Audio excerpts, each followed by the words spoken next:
প্রিয় শিক্ষার্থীবৃন্দ, শর্টকাট সলিউশনের পক্ষ থেকে তোমাদের সবাইকে স্বাগত জানাচ্ছি। আজকে আমরা সপ্তম শ্রেণীর গণিত বইয়ের অনুশীলনী 1.1 সমাধান করব। আমাদের অনুশীলনী 1.1-এ ছিল মূলদ এবং অমূলদ সংখ্যা। আমরা বিগত ক্লাসগুলোতে 1.1-এর বেশ কিছু সমাধান করেছিলাম। তার মধ্যে মৌলিক গুণনীয়কের সাহায্যে বর্গমূল নির্ণয় করা, 2 হচ্ছে ভাগের সাহায্যে বর্গমূল নির্ণয়, 3 কোন ক্ষুদ্রতম সংখ্যা দ্বারা গুণ করলে গুণফল পূর্ণবর্গ সংখ্যা হবে, এবং 4 কোন ক্ষুদ্রতম সংখ্যা দ্বারা ভাগ করলে ভাগফল পূর্ণবর্গ সংখ্যা হবে। এবং আমরা আজকে করব 4639 থেকে কোন ক্ষুদ্রতম সংখ্যা বিয়োগ করলে বিয়োগফল একটি পূর্ণবর্গ সংখ্যা হবে। আমরা প্রথমে 4639 সংখ্যাটি লিখি, 39 সংখ্যাটি লিখি। তারপর নিয়ম অনুযায়ী ডান দিকে ভাগ চিহ্ন দিই এবং ডান দিক থেকে প্রতি জোড়ার উপর দাগ চিহ্ন দিই। দাগ দিলাম। আমরা এখানে দেখতে পাচ্ছি 46। আমরা জানি 46-এর আগে পূর্ণবর্গ সংখ্যাটি 36। 36 আমরা জানি 36-এর বর্গমূল হচ্ছে 6। 6 6 6 36। এখন 46 থেকে যদি 36 বিয়োগ করি তাহলে আমরা পাই 10। আমরা পাই 10। এখন 10-এর 10-এর বাম পাশে একটু ভাগ চিহ্ন দিই। এখন আমাদের 6 6-এর দ্বিগুণ, 6-এর দ্বিগুণ পাই আমরা 12। 6-এর দ্বিগুণ 12। তারপর তারপর এখানে এমন একটা সংখ্যা বসাতে হবে যেন আমরা এখানে সেই সংখ্যাটি বসাতে পারি। আমরা যদি সেই সংখ্যাটি বসাই তাহলে 128 আর এখানে 8। এরপর আমরা 39 সংখ্যাটি নামাবো। 39 সংখ্যাটি নামাবো। 39 সংখ্যাটি নামানোর পর আমরা এখানে পেলাম 1039। তারপর আমাদের করতে হবে এখানে যে সংখ্যাটি পেয়েছি 128, এর সাথে 8 গুণ করতে হবে। আমরা যদি 128-এর সাথে 8 গুণ করি তাহলে আমরা পাই 8064। 4 হাতে 6, হাতে 6, 8 দুগুণ 8 দুগুণ 16, 16 আর 6 22। তারপর হাতে 2, হাতে 2, তারপর আধেকে 8, হাতে আর 2 হতো 10, হাতে আর 2 10। তারপর আমরা যদি বিয়োগ করি তাহলে আমরা পাই 15। এখানে এখানে ভাগশেষ পেলাম আমরা 15। তাহলে আমরা বলতে পারি 4639টি পূর্ণবর্গ সংখ্যা নয়। আমরা যদি আমরা যদি এই সংখ্যা থেকে যদি 15 বিয়োগ করি তাহলে সংখ্যাটি পূর্ণবর্গ সংখ্যা হবে। সুতরাং নির্ণেয় ক্ষুদ্রতম সংখ্যাটি হচ্ছে 15। সুতরাং নির্ণেয় ক্ষুদ্রতম সংখ্যাটি হচ্ছে 15। এরপরে আমাদের যে অঙ্কটি দেওয়া আছে সেটা 6 নাম্বার, এবং 6 নাম্বারে দেওয়া আছে 5605 এর সাথে কোন ক্ষুদ্রতম সংখ্যা যোগ করলে যোগফল একটি পূর্ণবর্গ সংখ্যা হবে।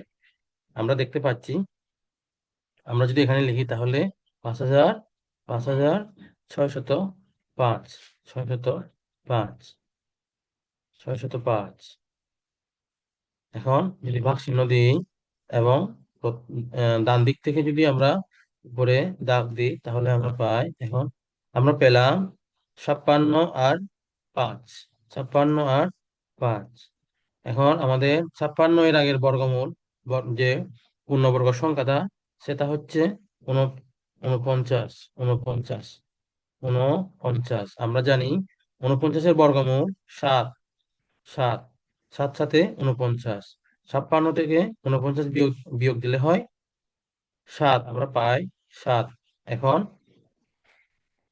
এবং আমরা যদি এদিকে ইয়ে করি তাহলে পাই 7 দুগুণ 14। 7 দুগুণ কত? 14। 7 দুগুণ 14। এখন আমরা এই জোড় সংখ্যাটা নামাবো। জোড় সংখ্যাটা যদি নামাই তাহলে আমাদের চলে আসে 705। 705। আমরা যদি এখন আমাদের এমন একটা সংখ্যা বসাতে হবে যেন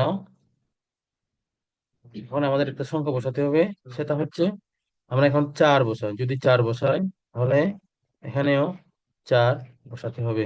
4 বসাতে হবে। এখন 144 আর 4 গুণ করলে আমরা যে সংখ্যাটি পাবো সেটা হয় 705 এর সমান অথবা 705 থেকে ছোট। যদি আমরা গুণ করি তাহলে আমরা পাই 4 7 16, 6। হাতে এক, হাতে পাই এক।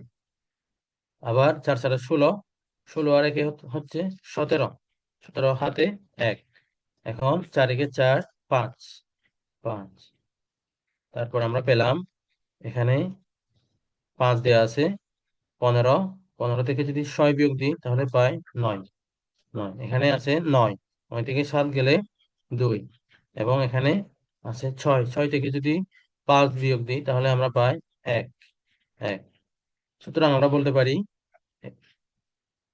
গুণনীয়ক ভাগের সাহায্যে গুণনীয়ক করে আমরা পেলাম ভাগশেষ 129। ভাগশেষ পেলাম কত? 129।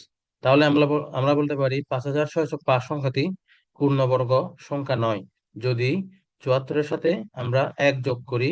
যদি 74-এর সাথে আমরা এক যোগ করি, এক, 74 যোগ এক, এক যোগ করি, তাহলে আমরা পাই 75। তাহলে তখন সংখ্যাটি পূর্ণবর্গ সংখ্যা হবে।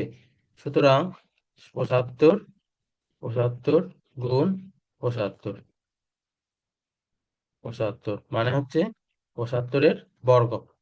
তাহলে আমরা পাই তাহলে কত পাই?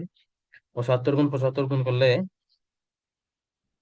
আমরা পাই 5000, 5000, 5625, 5625।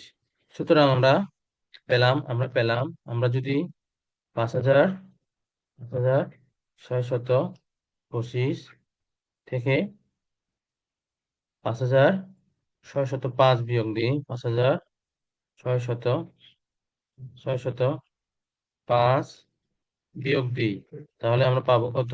20। আমাদের অতিরিক্ত থাকে কত? 20। তাহলে আমাদের নির্ণেয় নির্ণেয় ক্ষুদ্রতম সংখ্যাটি হচ্ছে নির্ণেয় ক্ষুদ্রতম সংখ্যাটি হচ্ছে 20। সুতরাং উত্তর হবে 20। আজকে আমাদের ক্লাসটা এই পর্যন্ত। আমরা আজকে এই ক্লাসের মাধ্যমে অনুশীলনী 1.1 শেষ করলাম, অর্থাৎ মূলদ ও অমূলদ সংখ্যার প্রথম যে অধ্যায়টা ছিল মূলদ ও অমূলদ সংখ্যা, তার অনুশীলনী 1.1 শেষ করলাম। আমরা পরবর্তী ক্লাসগুলোতে এরপরে যেগুলো বাকি আছে, দশমিক দশমিক ভগ্নাংশের বর্গমূল নির্ণয় করব।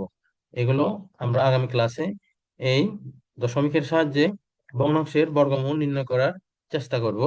তোমরা আহ যারা এখনো এই চ্যানেলটি সাবস্ক্রাইব করোনি, তোমরা অবশ্যই সাবস্ক্রাইব করবা। আমরা পরবর্তী যে ভিডিওগুলো আপলোড করব, যে ক্লাসগুলো করব, সেগুলো যেন তোমরা আগেই পেয়ে যাও। সো আজকে আমরা ক্লাসটা শেষ করতে যাচ্ছি। আজকের ক্লাসের মাধ্যমে সবাই সবাইকে ধন্যবাদ জানিয়ে আজকে আমরা ক্লাসটা শেষ করব। সবাইকে ধন্যবাদ সাথে থাকার জন্য। আশা করছি তোমাদের ক্লাসটা খুব ভালো লেগেছে। তাহলে আজকে আমরা ক্লাসটা শেষ করলাম।